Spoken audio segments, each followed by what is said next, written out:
As of NC Simul 2022.3, it is now possible to certify composite applications, including automated fiber placement, automated tape laying, and continuous filament winding.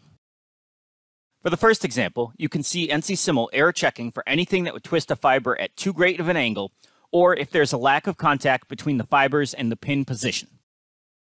This can be viewed continuously, only up to the current block of code, or with the stock model completely hidden.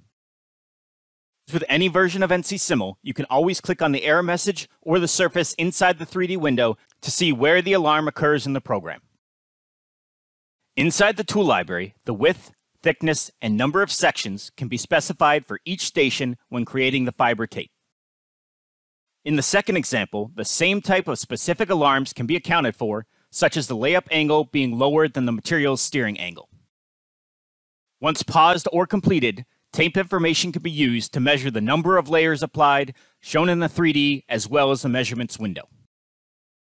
Additionally, the total thickness of the applied surfaces can also be directly measured, and a variety of other specific measurement tools are available too. The results can be exported or compared against an imported neutral fiber, providing yet another solution to certifying any manufacturing process that you may encounter.